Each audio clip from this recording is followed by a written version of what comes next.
नमस्कार विद्यार्थी मित्रांनो, welcome to my YouTube channel. मित्रांनो बघा, 22 जानेवारी 2026ची नोटीस आहे, म्हणजे आजची नोटीस आहे मित्रांनो. तर बघा, याचा विषय असा आहे मित्रांनो, की शाला प्रणालीमध्ये डिजिटल सर्व्हिस रेकॉर्ड कागदपत्रे अपलोड करण्याबाबतची ही नोटीस आहे मित्रांनो. तर बघा, यामध्ये काय सांगितलेलं आहे, शालात आय डी ज्यांची पण आहे ती काय करायची मित्रांनो, आपल्याला अपलोड करून घ्यायची आहे. त्यासाठी ही सूचना आहे. तर यामध्ये काय काय कर्मचाऱ्यांना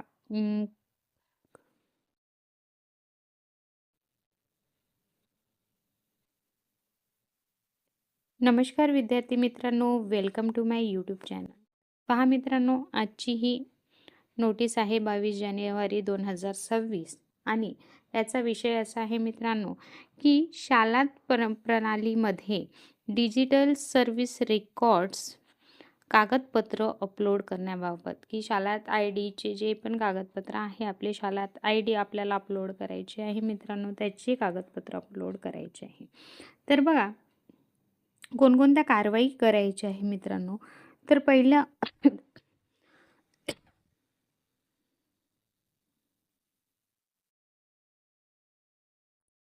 नमस्कार विद्यार्थी मित्रांनो, welcome to my YouTube channel.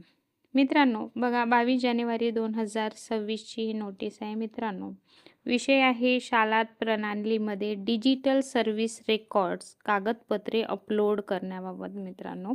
आपल्याला शालात आय डीची कागदपत्र हे अपलोड करायचे आहे मित्रांनो. तर याची कशा प्रकारे कारवाई केलेली आहे किंवा काय सांगितलेले आहे बघू मित्रांनो यामध्ये. तर बघा, पहिला पॉईंट असा आहे, की शालार प्रणालीवर योग्य कागदपत्र अपलोड न झाल्याने कर्मचाऱ्यांचे व त्या शाळेचे मुख्याध्यापक यांचे वेतन व इतर भत्ते तसेच थकीत वेतन किंवा वैद्यकीय बिल 15 फेब्रुवारी 2026 पासून खाजगी अनुदानित शाळेत अदा करण्यात येणार नाही मित्रांनो. ज्यांचे कागदपत्र अपलोड नाही आहे, शालात आय डी अपलोड केलेली नाही आहे मित्रांनो, अपडेट झालेली नाही आहे, यांची जे वेतन आहे मित्रांनो, हे काय होणार आहे, त्यांना मिळणार नाही आहे मित्रांनो. तर बघा, शिक्षक व शिक्षकेतर कर्मचारी यांचे शालात प्रणालीवर कागदपत्र DDO2 शिक्षण अधिकारी आणि विभाग शिक्षण उपसंचालक सचिव रिजेक्ट झाली असल्यास त्याबाबत वैध व अवैध निर्णय संबंधित क्षेत्रीय अधिकारी यांना तातडीने देणे अनिवार्य आहे. ज्यांचे कागदपत्र अपलोड झालेले नाही आहे, त्यांची वेतन थकीत राहणार आहे मित्रांनो. तर ही एक काळजी घ्यायची आहे, की शालात आय डी आपल्याला काय करायचे आहे, अपलोड, त्याचे कागदपत्र अपलोड करायचे. दुसरा पॉईंट असा आहे मित्रांनो, की DDO2 स्तरावरील लॉग इनमधून डिजिटल सर्व्हिस रेकॉर्ड्स या प्रणाली अंतर्गत अपलोड झालेल्या नोंदी संदर्भात आवक नोंदी बाबत कारवाई न केल्यास DDO2 यांना त्या देयक MTR 44A जनरेट करता येणार नाही मित्रांनो.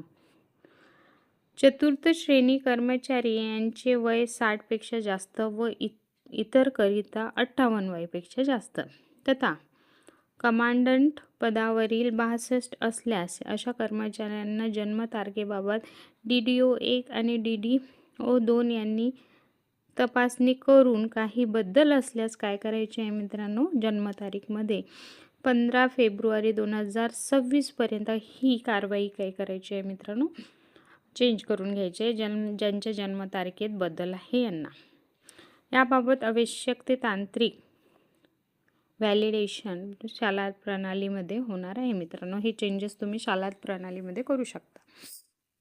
14 पॉईंट आहे, संच मान्यतामधील मंजूर पदापेक्षा अधिकच्या पदाचे वेतन व भत्ते थकीत देयक इत्यादी अदा करता येणार नाही.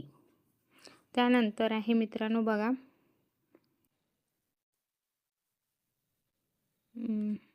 UDIS क्रमांक एका शाळेचा एकच असणे आवश्यक आहे मित्रांनो. प्राथमिक, माध्यमिक यापैकी एक स्तर एकाच UDISवर 2 व किंवा अधिक शाळेचे देयक अदा होत असल्यास असे देयक अदा करता येणार नाही. एकच UDIS तुम्हाला वापरावा लागेल माध्यमिक, प्राथमिकसाठी आणि माध्यमिकसाठी मित्रांनो.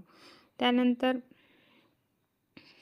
6वा पॉईंट आहे, शाळा प्रणालीमध्ये आज मितीस वेतन व भत्ते घेणाऱ्या कर्मचारी संख्येपेक्षा अधिकाऱ्याची सर्व पदे अकार्यान्वित करण्यात येत आहे. यापुढे कोणतेही कारणास्तव पद रिक्त असल्यास सदर पद अकार्यान्वित करण्यात येणार आहे मित्रांनो. संच मान्यता मंजूर पदापेक्षा कमी कर्मचारी कार्यरत असल्यास संच मान्यतेतील मंजूर पदाचे कार्यमर्यादा पद हे नव्याने कार्यान्वित करायचे असल्यास DDO 1 ऑनलाईन वतीने प्राथमिक व माध्यमिक, उच्च माध्यमिक शाळेबाबत शिक्षण अधिकारी यांच्याकडे आपल्याला इन्फॉर्म करता येईल किंवा जाऊन करता येईल. त्यांचे संच मान्यतेप्रमाणे पडताळणी करून शिक्षण अधिकारी हे सदर प्रस्ताव विभागीय शिक्षण उपसंचालक यांच्याकडे निर्मित शिफारसीसह पाठवेल मित्रांनो. त्या अनुषंगाने विभागीय उपसंचालक यांनी संच मान्यतेतील मान्यता पद मर्यादित राखून पद निर्मिती करण्याची कार्यवाही करायची मित्रांनो. जर पद रिक्त असेल तर ते पद तुम्हाला निर्मित करून ते पदं भरून घ्यायचे आहे मित्रांनो. याबद्दल ही सूचना आहे मित्रांनो. ही होती शालात ID बद्दलची माहिती. याच्यात सांगितलेले आहे की तुम्हाला शालात ID ची जे पण कागदपत्र आहे ते अपलोड करायचे आहे. वय तुम्ही बदलू शकता आणि जर तुमच्याकडे वॅकन्सीज असेल तर ते पुन्हा जनरेट करू शकता मित्रांनो. तर ही होती माहिती मित्रांनो आजची. जर तुम्हाला व्हिडिओ आवडला असेल, माहिती आवडली असेल, नक्कीच लाईक करा, शेअर करा आणि सबस्क्राईब करा. धन्यवाद.